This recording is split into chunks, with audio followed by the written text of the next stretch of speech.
offense kind of handled the bye week and now leading up to BYU, coming off a pretty tough game for you guys? Yeah, I think we handled it pretty well. Nobody really beat themselves up about it. We practiced hard through the bye week and then got a few days off just to clear our minds. Coach told us to get away from football for a little minute and then came back and probably had one of our best practices we've had on Mondays to get ready for the short week. But I think everybody's handled it good and the offense has been clicking in practice. You said after the game, you mentioned you had a big game, but you said that the 2 drops were ones that stuck with you. How much do you put on yourself? Your receiver crew had a fair amount of drops in that game. To kind of lead it and try to bring up the other guys and make sure it doesn't happen again. Yeah, we definitely talked about it. Coach Keys said we're not going to act like it didn't happen.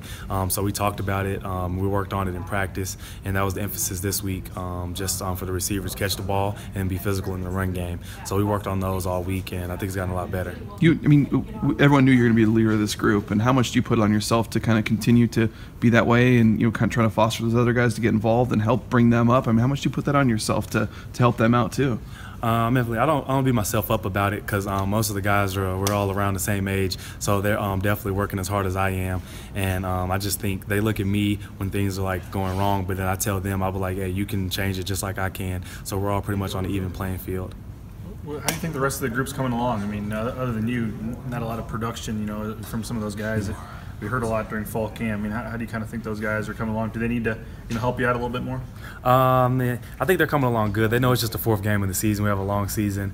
They're ready, I can tell. But I just tell them when your opportunity comes, we got to take advantage of it. The coaches are dialing up plays for each individual person. So when your play gets called, you got to make a play. And if you don't, then they're not trying to get it back to you. How's the guy? It was a tough game for Sean Monster, in all honesty. 3 drops and dropped most of the balls thrown his way. So, what do you say to him? How's he responding to all this? At first, he was like beating himself up about it, and I was like, "Hey, man, even the greats have games like this. You can't beat yourself up because you're not going to be able to bounce back." And I think he's handled it real well. I think he hasn't had that many drops in practice this week. But coach is just like, "Sean, you're gonna get your chance again, so don't beat yourself up about it and think about the last drops because if you keep dropping it, then that's going to be the problem."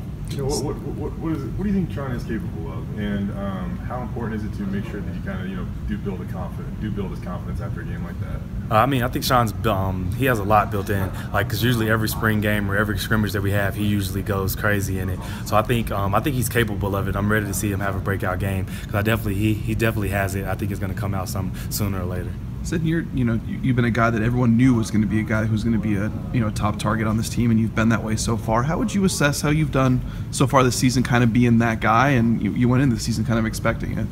Yeah, I think I've done pretty good. Not really up to standards all the way because usually I catch the ball, coach talks about run after catch, and I just talked to my dad and everything, and he said 13 catches and you only score once, that's a problem.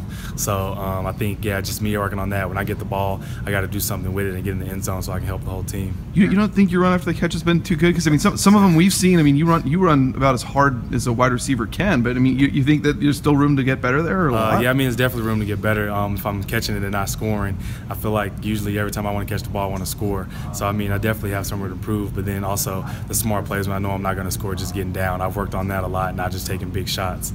You ever had 19 balls thrown your way in a game before? Yeah, JC, that's about it. But it was kind of crazy when I knew about it. And then I saw it was 19, and I was like, I only caught 13, and that's also a problem. If I'm getting 19 targets, I need to have more catches because I need to have a bigger game than I did, I guess. It seems like you're to the point now where you can be kind of critical of the small things, I guess. As you're making these big jumps over the last years learning to play the position, does it feel good to kind of be at this point where you can really start to fine-tune these things? Yeah, it's definitely good when you know what you're doing and then you actually can work on the things. Like coaches tell me all the time, every catch is going to be critical. That's what Keys tell me. All the little catches, all the hitches, all that is going to be critical. So you can, once you catch it, now it's time to move with it. So I think definitely focus on the little things is good. And now that I can go back and critique everything that I do is really enjoyable. With Brett kind of been a tough year for him. How has he kind of handled just kind of the ups and downs of the year with being hurt and being benched and, just doesn't have a touchdown touchdown pass throwing yet this year. I mean, how's he kind of handled all this? I think he's pretty positive about it. He knows, like everybody knows, it's early in the season, so nobody's really beating himself up. But Barrett's a competitor, so whether he doesn't throw any touchdowns, he just cares about winning, and whether he throws all the touchdowns, he's just focused on winning, and I think that's his mindset. Does he still seem like the same guy now, maybe as he always has? Was he doing anything differently? Or?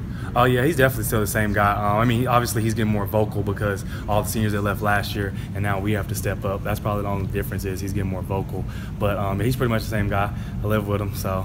Have you had to kind of help his confidence at all, or has he been frustrated, when you guys are hanging out at home, or how has he kind of been mentally? I mean, he gets frustrated himself when he doesn't do his part, but he doesn't get frustrated at anybody else because coach just says you have to control your 20 square feet before you control anybody else's. So I think he's very hard on himself, but I think that's good because he's going to come out and do his work.